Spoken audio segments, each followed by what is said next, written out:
This is the Zero to Successful Creator Blueprint. So stop wasting your time. Just steal this, copy and paste it. Let's go.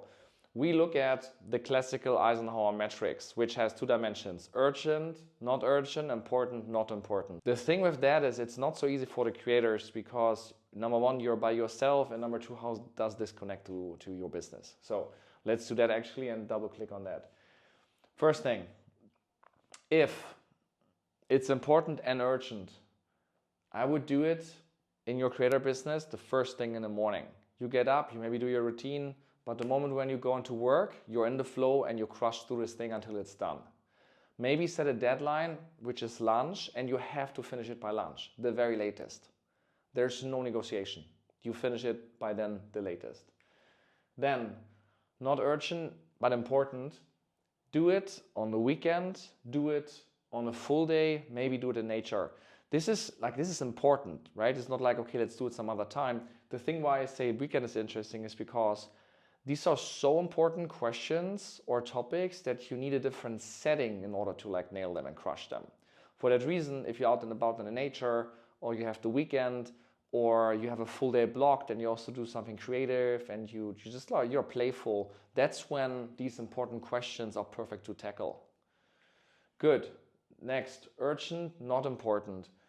Here, if you cannot delegate it, then I would say do them in a low frequency state. What do I mean by that? In the evening, at night, whenever you feel you're getting dumb and you cannot work anymore, do these dumb tasks, because you can still do these. You cannot do any of the important things. But stupid shit, I think you can. If you want to delegate it, Fiverr or Upwork, or you can get a VA. We are global right now post-COVID. Look for someone on the Philippines. They speak stellar English. They also work graveyard shifts, so that means they work in your time zones, and they can take stuff off your desk. For delete, I would say my personal philosophy here is do it later. Just push it. And do it once you can't avoid it. That means you have at some point it actually becomes important and urgent because you cannot avoid it anymore. But in the beginning it's don't bother. What these are, we'll talk about in a second. So let's start off with the first one. Important and urgent, especially if you start up, is setting up your social accounts or account, right? Why is that important? Because you might just start with one in order to be focused. You don't have to be on all the different social media accounts. You can be on just one.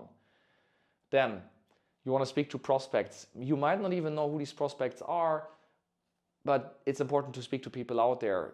See how you can actually get in touch with people, communicate with them. And this is not just to close people. This is actually to learn how to communicate, how to build a connection, how to ask the right questions, how to learn. You want to learn here. And you want to build up that habit of speaking to prospects. In the beginning, it's about reps. It's not about doing this in perfection and selling to someone. You just try to understand, speak to people, and don't be weird. Then, when you speak to them, you identify their pain points. You try to understand what is the thing that is really shit in their life and could be better.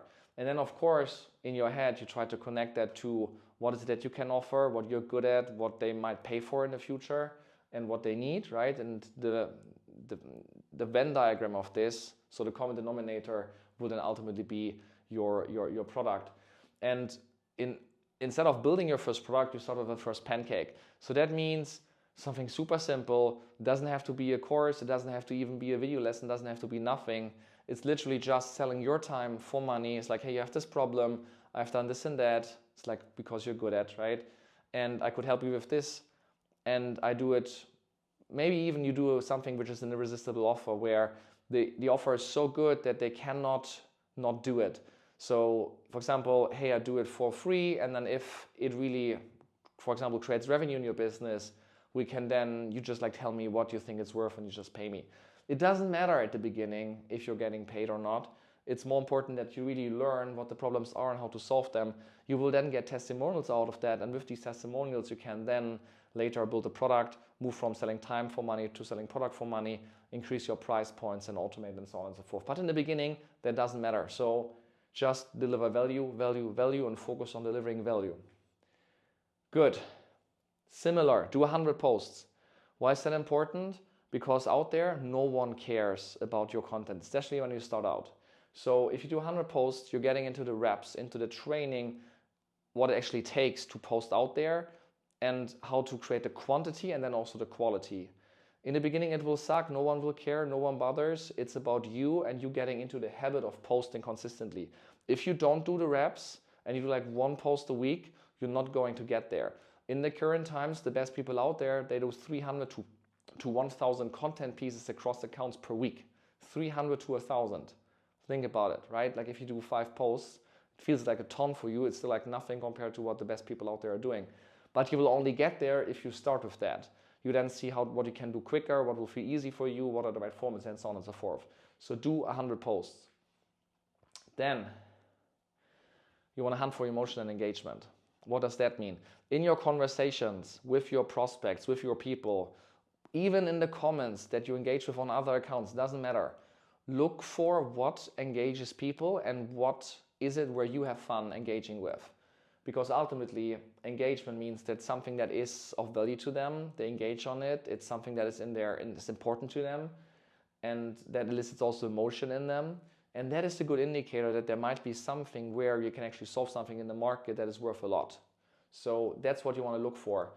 For example, in these posts, if you do, for example, on TikTok, 100 posts, you will in the beginning have almost no views, then you will be like at the 200, the value of 200 is called, where essentially you get always 200 views. You can do whatever you want, it's always 200 views. The reason is because the algorithm shows your content to 200 people, and then if they don't engage with it, they essentially say this content is not good enough, so we cannot show it to more. If it's good enough, they will show to 400 people. If it's good enough and engages with these people, they will show to 800 and so on. So see it as like little gates, thresholds, that the better your content is, the more it will be shown to people, because TikTok has an incentive to promote the best content in order to hook people with their attention as good as possible in the app. So they always will show the best content because that will keep people hooked. And you are in the qualification game with your content to also play in that game. For that reason, if you are on the value of 200, you have to improve your content until you're going to 400, 800, 1,000 and plus. How does this connect here? Because you will at some point in these 100 posts have 1 or 2 or 3 that all of a sudden pick up to 800, to 1,000, to 1,200. And that's then when you need to take care. You need to double down on these. You need to like understand what did you do there that was different compared to the other posts where you had 200. And there the algorithm actually found something which was worth sharing to more people. So you want to double click on these and build more of that content, so that you have more of the, let's say 800, 1,600 views, and then you can take it to the next level. So it's a little gift and an indicator that you're on a good track there. So hunt for these. Good. So next one, not urgent, but important. Your whole brand and mission. You can say, like, let's start off with that. That's the first thing that you should do. Yes, maybe. But I think you should go into the habit of taking massive action. And then once you have massive action, you also feel what feels right for you. And you can actually define it or refine it. So yes, you can start out with that, but I would actually do it in the second step once you have some practice. So what does brand and mission mean? It's your why. Why are you doing this? Like what's the vision? Then also behind it, and the big, hairy, audacious goal. What do you really want to change out there? And then you break these goals down from this big, hairy, audacious goal that happens in 5 years, 10 years, all the way down to this year, to 3 months, to 1 month, to this week. Your why is your mission. So that means, what is it that you want to bring to the table on the planet that will make a difference out there, that solves a problem that yet has not been solved? So what does it mean? That means in my case, I want to help creators to make more money, because there are so many people out there, creators with their fans, followers, subscribers. I've interviewed people that have 5 million subscribers and they almost make no money. But then there are people with 500 subscribers and they make big bank, like 7 figures. So there are these people out there that really crush it, really know how it works, but no one knows about them. And everyone is like creeping and stalking the big creators with their followers, and then goes into a negative mindset instead of focusing on building their own business and what they can learn from these people out there and making the right decisions. So I think there's a big intransparency in the market. I want to fix that, and all the content that I'm building is helping you to start and scale your creator business in the most effective way. So That's my why.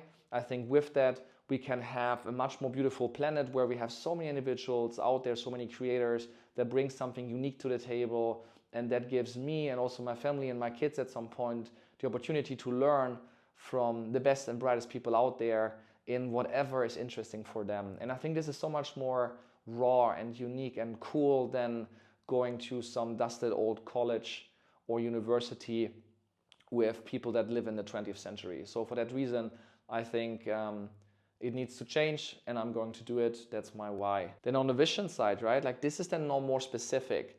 What is it? How does it really look like? So in my case, I want to become the destination where a creator would go that wants to start or scale their business. So that means I need to have content that clicks with them, gives them a ton of value instantaneously, and that should be all free. And then maybe later there are some pillars if people want to double down, triple down, boot camps, so educational components, but also software tools that allow them to most effectively build and scale their business. On the goal side, I want to hit 6 figures in followers in the next 6 months. That's a lot, but also I'm an 8-figure business owner. I'm in business for 15 years. I have a lot of content to share.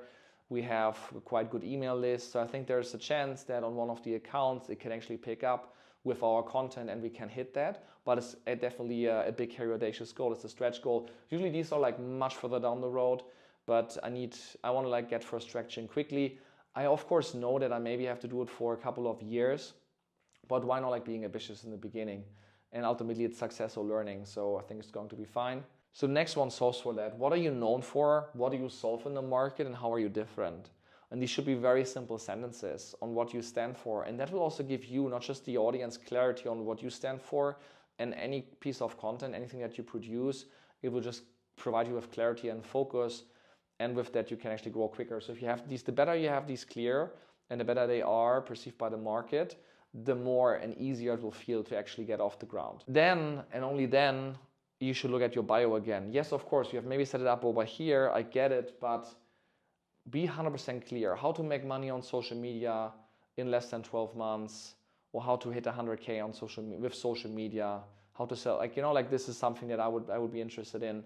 But what is it that when someone goes to your bio that immediately, without thinking, within a attention span of like a millisecond, they know what actually your account is about and who this is for and why are you different. So in order to be different as well, you check all the other people in your market, you follow them and you see what are they doing, and if there's a gap, and then you go after this gap. And that should then be reflected in your bio so that people vibe with it and see, okay, actually it's really interesting, really cool, and it's different to the other things. Okay, with that actually also connected is your ideal customer profile and the audience, your visual identity and the monetization. So visual identity, for example, are you like red, black, dark, like hacking, cracking, secrets? Are you playful? Are you pink, purple, bright colors, inspirational, pain, conspiracy? I don't know. There's so many things where colors, design, more subtle, more clean, right, defines you. And ultimately, you should build something that you like, and that will also attract people that like the same. So it will kind of like attract your tribe anyways. And this will help you to sharpen your ideal customer profile. In the beginning, you think, yeah, anyone that wants to make money, right? But this is not very specific. Is it people in the US that are above 40 that have dreamt about their own business for a really long time but never done it because they had to put the kids or the career first, but now they cannot hold back anymore, they need to do it. They actually have a good idea and some knowledge, but they have no clue how the digital game works. And they are by themselves, they don't want to hire anyone. They want to be on social media, but they struggle to produce content. They struggle to create an offer. They are struggling with their mindset on how to charge for it at the price point which actually can be charged at. So they think it should be accessible and free. Instead, they could charge $1,000, but they don't feel I have the confidence to sell things at $1,000, even though it will provide more value to the customers. Like all of these things would really define the ICP much better than just like saying, yeah, people that want to get in shape or people that want to make money. So by doing all of that, the reps taking massive actions, you will get more clarity here. The more clarity you have here, the better and easier this will all feel. Inspired accounts, already touched upon this one.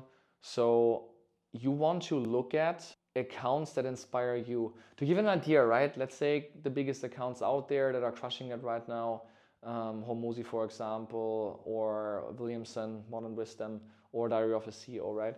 So they all have also inspirational accounts that they look at to get content. What I've seen, for example, is that on X, it's much more text heavy. So you have writers there, copywriters that spend sometimes, I don't know, 3 days in the basement to come up with one tweet that then goes crazy viral. The interesting thing here is if that is so profound and new that it goes so viral, it's actually great content for producing then a long form YouTube video or short form TikTok, Instagram content, and so on and so forth. So these guys themselves, they don't come up with the content by themselves. They essentially look for stuff that is exciting and works and fits to them. So it connects to their tribe, their vibe, and then they repurpose the content. So that means you need to have a list of inspired accounts, you follow them, and with that, it will feel much easier to then actually do similar content, repurpose the content, and build it again. That will also solve your content issue that you don't know what to produce. Fairly easy. Which is a good segue to talk about the content strategy. So you want to pick, my opinion, a base account. So what does it mean? That means, for example, you shouldn't go after, okay, I have to do like Instagram and TikTok and X and LinkedIn and YouTube and do all of that, because then, especially in the beginning, you will completely be overwhelmed. You will only do 1 or 2 posts and they will suck, and then you're not getting off the ground. So what most people do is they pick a base account. So for example, you would say, hey, I think long form YouTube would be good. So that's then the base. You create long form YouTube content, and then the shorts on Instagram, TikTok are either through a VA or through an editor, or through some just like you edit it yourself, or use some AI tool to create shorts out of the long form. You then like just use this content to put it in on TikTok and Instagram as short form. So the base, the thing that you focus on is YouTube, for example, and then the other accounts follow. Some people start off with X as well, with getting attraction there, and then later they move to YouTube, or they go really good and viral on TikTok because there it's easier to create engagement, and then later they go to Instagram, or they repurpose their content from TikTok to Instagram, for example. So pick a base account that works with your ICPs and also works for you, where you can create a lot of content. Content pillars, I think that's an interesting one. So if you know what you're known for, what problem you're solving, there's usually pillars that help your customers to hit their goals. For example, it could be if you want to make money on social media, it could be one section about products, it could be one section about promotion, and it could be one section about processes. And processes could be also tools, automations, anything that helps you as a single business owner, as a solopreneur, to run your shop as automated as possible. And then you produce content for these pillars. And then you also see which one connects and works best with the audience. But that gives you structure and clarity. And derived from that is then the content calendar. That is essentially, you could use Notion, for example. We use Notion, have templates for that, where you have all the weeks, and you have your content pillars, you have content ideas, you have the inspirational accounts, the content feeds in there. You plan out your week, what you want to produce, what you then will be edited and posted, and then how to connect it across accounts. And then once you have the content calendar figured out and tuned, then you can of course increase the quantity. You can say, hey, you know what, like, let's do double, let's get more, let's automate more. But the content calendar at least also gives me peace of mind, because if I have nothing in my calendar, I just produce a TikTok and put it in, I feel like quite stressed out for spending time on this, and then what's really the outcome of this? I don't know. But the moment when I have it in a content calendar, I have scheduled it in my actual calendar at work, where I look at when I start out my day, then I know, okay, this is just part of this bigger picture, and I have to do the job, I have to do the reps. And then over time, with doing the reps, the result will follow. So it allows me to stress out just much less. Let's talk about not important, but urgent. Tune your design with Canva. There's actually only two tools, Canva, CapCut, that you should use if you start out. Super simple to use. Everything that is still, so pictures, quote cards, you use Canva, you tune the design there. You also apply your VI, your visual identity on it. So if your colors are red and black, then you put in some templates for your quote cards. for whatever you do, so that everything that you do is like in your VI, and you just tune the design there so that it looks good, because ultimately you have to bring also quality, not just quantity, but the quality will get you to quality. That's important. So don't die in perfection and go after quantity first. And the same is also for then video content, where you film, put it in CapCut, you put an effect on top, you maybe do auto captions, you cut all the crap out, filler words, pauses, anything, and then you get it out, right? Import it into TikTok and so on, YouTube, and see what happens. You train the algo. I think this is also interesting. Training the algo, what does it mean? When you're in the value of 200, the algorithm actually doesn't know who to serve your content for, right? You're like, there's a piece of content, no one engaged on it. Shit, is it good, is it bad? The algorithm doesn't know. And then over time, hopefully the algorithm picks it, finds it, or is able to connect it to the actual ICP that you're serving. And from there, it's easier to actually get views if the content is good. So there's one trick how to train the algo, which is if you set up a brand new account and you follow, let's say 20 people, and you engage with their content, the algorithm learns what you are about, what you like, what you engage with. And then the algorithm thinks, now this person's sharing content. So if they are about this and they engage with that and they love that, maybe I should show that content to these people as well, right? So the time that you spend on TikTok and the accounts and consume content, make bookmarks, do shares, likes, comments, anything, swipes, like just like look long at things, the algorithm learns who you are and who to show your content then for, right? So make sure that this is also consistent. You shouldn't look at people dancing 24/7 and follow these people, but then post content about something completely else.